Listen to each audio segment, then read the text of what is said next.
Hello everyone, welcome to exam highway. शुरू करते हैं 17 जून के महत्वपूर्ण current affairs. Question number first है, हाल ही में वर्ल्ड गिविंग इंडेक्स अर्थात विश्व दाता सूचकांक जारी किया गया। इस सूचकांक के अनुसार भारत विश्व का कौन सा सबसे बड़ा धर्मार्थ राष्ट्र है। इस सूचकांक में यह बताया गया है कि कौन सा देश धर्म के प्रति कितना दान करता है, उससे संबंधित ये सूचकांक था। तो भारत विश्व में 14वां यानी सबसे बड़ा धर्मार्थ राष्ट्र अर्थात वर्ल्ड गिविंग इंडेक्स 2021 अर्थात विश्व यानी दाता सूचकांक 2021 में भारत का 14वां स्थान रहा। इसमें पहले नंबर पर इंडोनेशिया रहा अर्थात इंडोनेशिया विश्व में धर्म के प्रति सबसे अधिक दान करता है और इसमें कुल 114 देशों को शामिल किया गया। यह सूचकांक यूनाइटेड किंगडम स्थित एक संस्था चैरिटी एंड फाउंडेशन द्वारा जारी किया गया। नेक्स्ट क्वेश्चन है, हाल ही में खाद्य एवं कृषि संगठन FAO के 42वें सत्र की अध्यक्षता किसने की है। तो हाल ही में खाद्य एवं कृषि संगठन के 42वें सत्र की अध्यक्षता माइकल कुर्तिका द्वारा की गई। Answer option number C, Michael कुर्तिका ने किया। माइकल कुर्तिका पोलैंड देश के पर्यावरण मंत्री हैं। पोलैंड देश के पर्यावरण मंत्री हैं माइकल कुर्तिका। बात आई है खाद्य एवं कृषि संगठन FAO की। तो खाद्य एवं कृषि संगठन FAO की स्थापना सन 1945 में की गई थी। इसका मुख्यालय रोम में है और इसके वर्तमान में प्रमुख कौन है, क्यू डोंगयू ये जो चीन के व्यक्ति हैं, क्यू डोंगयू ये वर्तमान में FAO के जो है अध्यक्ष हैं, चीन के व्यक्ति क्यू डोंगयू। और FAO यानी अर्थात खाद्य एवं कृषि संगठन में सदस्य देशों की संख्या 194 है। बात आई है यहाँ पोलैंड की, तो क्योंकि माइकल कुर्तिका पोलैंड के पर्यावरण मंत्री थे, तो पोलैंड की राजधानी क्या है, वार्सो पोलैंड की राजधानी है और पोलैंड की मुद्रा का नाम क्या है, जलोती पोलैंड की मुद्रा है। नेक्स्ट क्वेश्चन, स्वच्छ भारत अभियान के तहत पहले चरण में किस केंद्र शासित प्रदेश को खुले में शौच मुक्त घोषित किया गया है। तो हाल ही में स्वच्छ भारत अभियान के पहले चरण के यानी तहत किस केंद्र शासित प्रदेश को खुले में शौच मुक्त घोषित किया गया है। तो ये घोषित किया लद्दाख को। Answer option number D, Ladakh को घोषित किया गया है। बात आई है लद्दाख की, तो लद्दाख से संबंधित कुछ महत्वपूर्ण फैक्ट देख लेते हैं। लद्दाख में हाल ही में योनो टैब नामक एक अभियान चलाया गया था। योनो टैब नामक एक अभियान चलाया गया था जिसके माध्यम से कौन सा अभियान चलाया गया था, योनो टैब नामक अभियान हाल ही में लद्दाख में चलाया गया था। इसके माध्यम से लद्दाख के जो सरकारी स्कूल हैं, सरकारी स्कूल जो है लद्दाख में कक्षा 6 से कक्षा 12 तक के स्कूलों में लैपटॉप बांटे जाएंगे। क्या बांटे जाएंगे, लैपटॉप बांटे जाएंगे योनो टैब अभियान के तहत। बात है लद्दाख की, लद्दाख की राजधानी लेह है। लद्दाख में 2 जिले हैं, लेह और कारगिल। लद्दाख 31 अक्टूबर सन 2019 को भारत का केंद्र शासित प्रदेश बना था जम्मू कश्मीर से कटकर। लद्दाख के उपराज्यपाल वर्तमान में कौन है, तो राधा कृष्ण माथुर ये लद्दाख के वर्तमान में उपराज्यपाल हैं। नेक्स्ट क्वेश्चन, हाल ही में किस राज्य सरकार ने वैदिक शिक्षा और संस्कार मंडल की स्थापना करने की बात करी है। तो हाल ही में किस राज्य सरकार ने वैदिक शिक्षा एवं संस्कार मंडल की स्थापना करने की बात करी है। तो answer option number B, Rajasthan सरकार ने इसकी घोषणा की है, वैदिक शिक्षा और संस्कार मंडल। इसके माध्यम से छात्रों को वैदिक शिक्षा, विज्ञान और योग यानी हमारा जो है से जोड़ा जाएगा, योग शिक्षा से जोड़ा जाएगा। वैदिक शिक्षा और संस्कार मंडल के माध्यम से यानी छात्रों को वैदिक शिक्षा, विज्ञान और योग यानी विज्ञान के मान से जोड़ा जाएगा। बात आई राजस्थान की, तो राजस्थान सरकार से संबंधित कुछ महत्वपूर्ण फैक्ट देख लेते हैं। राजस्थान के मुख्यमंत्री हाल ही में राजस्थान के मुख्यमंत्री अशोक गहलोत ने मुख्यमंत्री अनुप्रति कोचिंग योजना शुरू की थी, यानी कोचिंग फ्री में कोचिंग देने के लिए बच्चों को अनुप्रति कोचिंग योजना, मुख्यमंत्री अनुप्रति कोचिंग योजना राजस्थान के मुख्यमंत्री अशोक गहलोत द्वारा शुरू की गई थी। और मुख्यमंत्री किसान मित्र योजना भी, ये भी राजस्थान सरकार की सबसे महत्वपूर्ण योजना है। मुख्यमंत्री किसान मित्र योजना भी राजस्थान की एक सबसे महत्वपूर्ण योजना है। राजस्थान में हाल ही में राजस्थान सरकार ने एम सैंड योजना राजस्थान सरकार ने हाल ही में एम सैंड योजना, एक पौधा सुपोषित बेटी के नाम योजना, एक पौधा सुपोषित बेटी के नाम योजना, ये योजना शुरू की थी। भारत का पहला अंगदाता स्मारक, भारत का पहला ऑर्गन यानी डोनेटर यानी जो म्यूजियम ऑर्गन डोनेटर जो है यानी स्मारक कहाँ पर बना है, अंगदाता स्मारक जो है राजस्थान की राजधानी जयपुर में भारत का पहला यानी वो बना है, अंगदाता स्मारक बना है। बात आई राजस्थान की, तो राजस्थान की स्थापना 30 मार्च सन 1949 को की गई थी। राजस्थान की स्थापना इसलिए 30 मार्च को राजस्थान अपना स्थापना दिवस मनाता है। राजस्थान की राजधानी जयपुर है जिसे पिंक सिटी के नाम से भी जाना जाता है। और राजस्थान की राजधानी जयपुर में हाथी यानी जो एलिफेंट महोत्सव भी मनाया जाता है। राजस्थान के राज्यपाल कलराज मिश्र हैं और राजस्थान के मुख्यमंत्री अशोक गहलोत हैं। नेक्स्ट क्वेश्चन, हाल ही में किस देश ने अपना पहला ऑप्टिकल स्पेस टेलीस्कोप यांग वांग फर्स्ट लॉन्च किया है? तो हाल ही में किस देश ने सफलतापूर्वक अपना पहला ऑप्टिकल टेलीस्कोप यांग वांग फर्स्ट को जो है लॉन्च किया? आंसर ऑप्शन नंबर डी, चीन। चीन का ये पहला ऑप्टिकल स्पेस टेलीस्कोप था, इसे सफलतापूर्वक चीन के द्वारा लॉन्च किया गया। बात आई है चीन की, तो चीन की अंतरिक्ष एजेंसी का क्या नाम है? चीन की अंतरिक्ष एजेंसी का नाम है CNSA। चाइना कि हमारा जो है चाइना स्पेस एजेंसी CNSA चीन की स्पेस एजेंसी का नाम है। चीन का एक रॉकेट है जिसके माध्यम से सभी जो उपग्रह लॉन्च किए जाते हैं, उसका नाम है लॉन्ग मार्च। ये चीन का रॉकेट है लॉन्ग मार्च। इसी के माध्यम से चीन के सभी उपग्रहों को लॉन्च किया जाता है। चीन ने हाल ही में मंगल पर एक मिशन किया जिसका नाम था, चीन का जो मंगल पर मिशन है उसका नाम है तियानवेन जो है चीन के मंगल पर मिशन का नाम है। तियानवेन प्रथम चीन का मंगल पर मिशन है, तथा चंद्रमा पर जो चीन का मिशन है उसका नाम है चेंग ई 5 चीन का चंद्रमा पर मिशन है, जबकि मंगल पर है तियानवेन प्रथम। चीन की बात आई है तो चीन की राजधानी है वो बीजिंग है। चीन की मुद्रा रेन मिनबी है। चीन के जो प्रधानमंत्री हैं ली कीक्यांग है और चीन के राष्ट्रपति शी जिनपिंग है। नेक्स्ट क्वेश्चन, हाल ही में लकड़ी से बना विश्व का पहला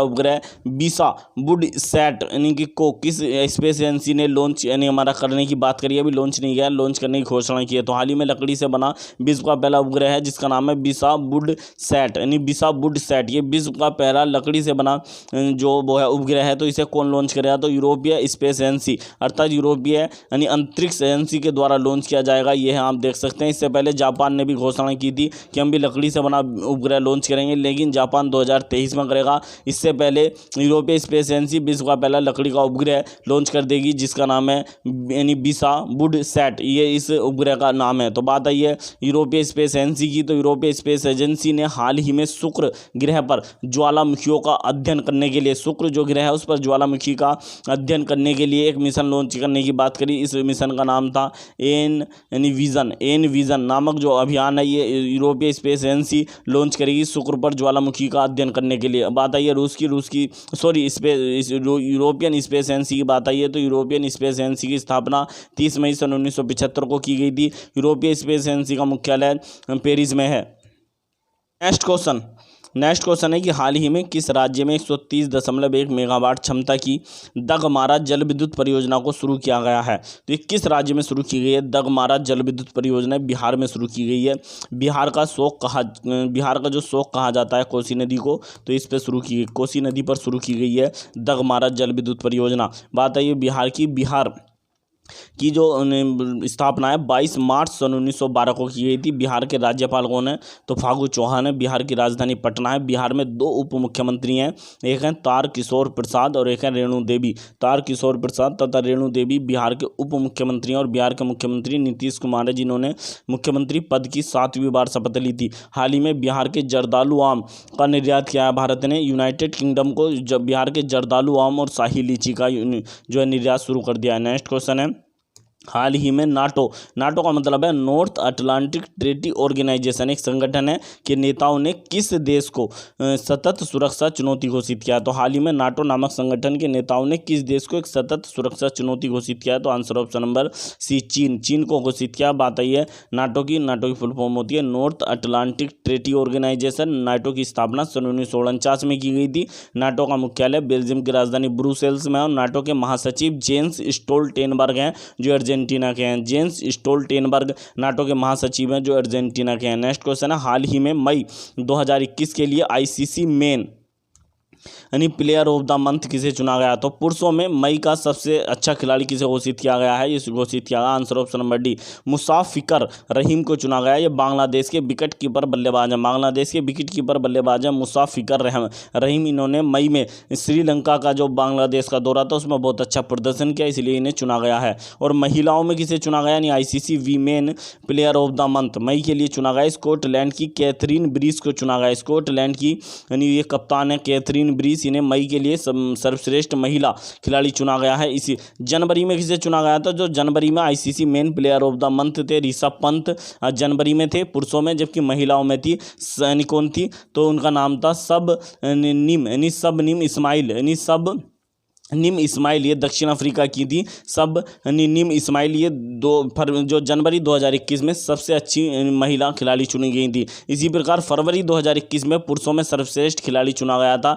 पुरुषों में किसे चुना गया था? फरवरी में वो रविचंद्र अश्विन को चुना गया था फरवरी में 2021 फरवरी में सबसे अच्छा खिलाड़ी फरवरी का। जबकि महिलाओं में टैगी ब्यूमोंट को चुना गया था।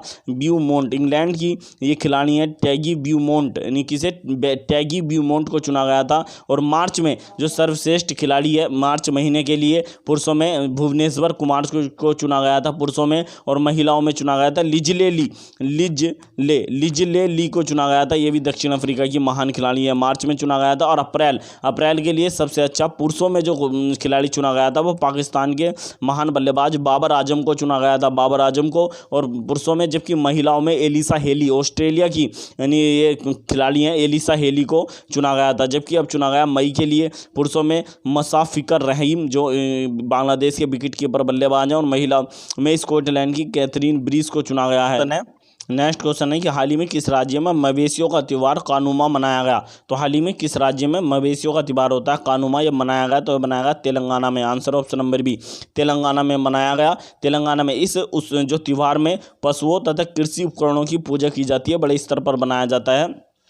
और जो है तेलंगाना से संबंधित कुछ अन्य त्यौहार और देख लेते हैं। नागोबा जात्रा ये भी तेलंगाना का एक फेस्टिवल है। नागोबा जात्रा तेलंगाना में मनाया जाता है। नागोबा जात्रा। बतुकम्मा भी जो है तेलंगाना का बहुत महत्वपूर्ण यानी फेस्टिवल है। बतुकम्मा, नागोबा जात्रा ये तेलंगाना की कुछ अन्य फेस्टिवल हैं। तेलंगाना जो हाई कोर्ट है इसकी पहली महिला मुख्य न्यायाधीश बनी है हिमा कोहली तेलंगाना हाई कोर्ट की प्रथम महिला मुख्य न्यायाधीश बनी है। तेलंगाना की स्थापना 2 जून सन 2014 को की गई थी, इसलिए 2 जून 2021 को तेलंगाना ने अपना 8वां स्थापना दिवस मनाया। तेलंगाना की राज्यपाल कौन है? तमिलिसाई सुंदरराजन। तेलंगाना की राजधानी हैदराबाद है। तेलंगाना के मुख्यमंत्री जब से तेलंगाना बना है के चंद्रशेखर राव हैं। नेक्स्ट क्वेश्चन, हाल ही में विदेश मंत्री एस जयशंकर ने किस देश में पुनर्निर्मित महात्मा गांधी पुस्तकालय का उद्घाटन किया है? तो हाल ही में विदेश मंत्री एस जयशंकर इस देश की 3 दिवसीय यात्रा पर गए हैं, तो उन्होंने वहाँ पर महात्मा गांधी पुनर्निर्मित महात्मा गांधी पुस्तकालय का जो है उद्घाटन किया। Answer option number D, Kenya में क्या है? Answer option number D, Kenya की राजधानी नैरोबी में स्थित एक विश्वविद्यालय में यानी पुनर्निर्मित महात्मा गांधी जो है पुस्तकालय का उद्घाटन किया है एस जयशंकर। भारत के विदेश मंत्री एस जयशंकर ने यहाँ पर जो केनिया का जो विश्वविद्यालय है नैरोबी में, केनिया की राजधानी नैरोबी में, यहाँ पर सन 1956 में महात्मा गांधी की प्रतिमा का भी अनावरण किया गया था। 1956 में महात्मा गांधी एक प्रतिमा का भी अनावरण किया गया था। बात है केनिया की राजधानी नैरोबी है। केनिया की मुद्रा केनियाई शिलिंग है। और केनिया के राष्ट्रपति कौन है? उहुरु। केनिया के राष्ट्रपति हैं उहुरु केनियाटा केनिया के राष्ट्रपति हैं। नेक्स्ट क्वेश्चन है, हाल ही में अंतर्राष्ट्रीय परिवार प्रेषण दिवस कब मनाया गया? तो वेरी वेरी इंपॉर्टेंट क्वेश्चन है कि हाल ही में अंतर्राष्ट्रीय परिवार प्रेषण दिवस अर्थात इंटरनेशनल डे ऑफ फैमिली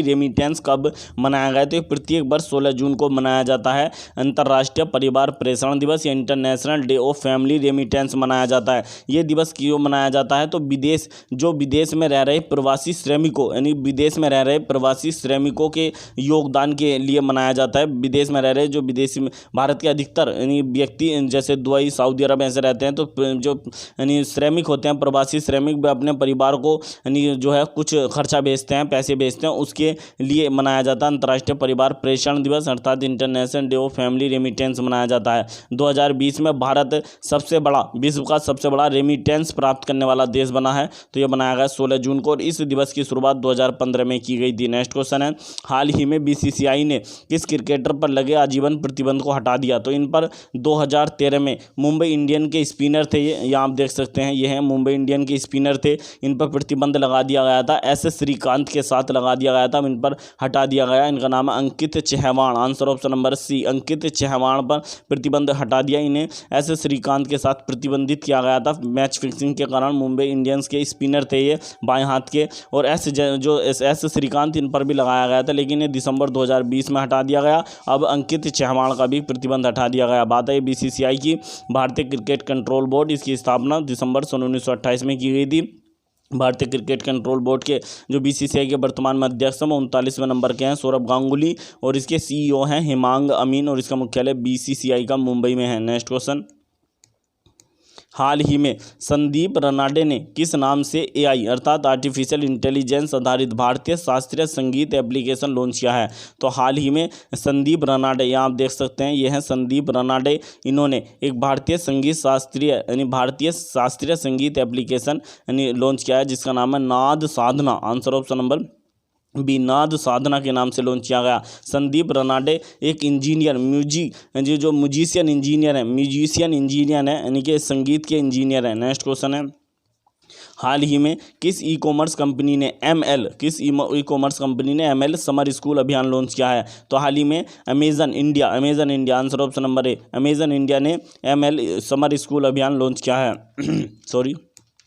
हाल ही में भारत सरकार ने स्वास्थ्य बुनियादी ढांचे में सुधार के लिए किस परियोजना को लॉन्च किया? तो हाल ही में भारत सरकार ने स्वास्थ्य बुनियादी ढांचे में सुधार के लिए एक्सटेंशन ऑफ हॉस्पिटल्स ये योजना को लॉन्च किया। किस योजना को लॉन्च किया? एक्सटेंशन ऑफ हॉस्पिटल्स योजना को लॉन्च किया है। एक्सटेंशन ऑफ हॉस्पिटल का मतलब है कि अस्पतालों का विस्तार नामक योजना को लॉन्च किया भारत के जो स्वास्थ्य मंत्री डॉक्टर हर्षवर्धन है। नेक्स्ट क्वेश्चन है, हाल ही में यानी किस भारतीय ने गेलफैंड चैलेंज चेस का खिताब जीता? तो ये शतरंज से संबंधित खिताब होता है गेलफैंड हमारा चैलेंज चेस, तो ये जीता है डी गुकेश ने। आंसर ऑप्शन नंबर यानी बी, डी गुकेश ने जीता। आप देख सकते हैं यह है डी गुकेश। नेक्स्ट क्वेश्चन है, हाल ही में गोटफ्रीड बुहाम का निधन हो गया, यह किस पुरस्कार के विजेता थे? तो हाल ही में गोटफ्रीड बुहाम का निधन हो गया, ये प्रित्जर पुरस्कार के विजेता थे। Answer option number A, Pritzker पुरस्कार के विजेता थे। प्रथम जर्मन व्यक्ति थे जिन्हें प्रित्जर पुरस्कार मिला था। गोटफ्रीड बुहाम प्रथम जर्मनी के व्यक्ति थे जिन्हें प्रित्जर पुरस्कार मिला था और इनका 101 साल की उम्र में निधन हो गया।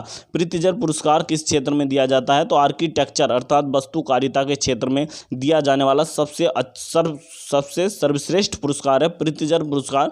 आर्किटेक्चर के इतिहास में जो क्षेत्र में दिया जाने वाला सबसे अच्छा पुरस्कार है। नेक्स्ट है कि हाल ही में चंद्रशेखर वैद्य का भी निधन हो गया। ये बॉलीवुड अभिनेता और सामाजिक कार्यकर्ता थे चंद्रशेखर वैद्य। हाल ही में राष्ट्रीय पुरस्कार से सम्मानित कन्नड़ अभिनेता संचारी विजय का निधन हो गया। 38 वर्ष की उम्र में सड़क दुर्घटना में संचारी विजय का निधन हो गया। ये राष्ट्रीय पुरस्कार से भी सम्मानित थे। यदि आपको हमारी वीडियो पसंद आई हो तो हमारे चैनल को अधिक से अधिक यानी सब्सक्राइब करें, वीडियो को अधिक से अधिक लाइक करें और वीडियो को अधिक से अधिक यानी हमारा शेयर करें। मिलते हैं नेक्स्ट वीडियो में। Thank you.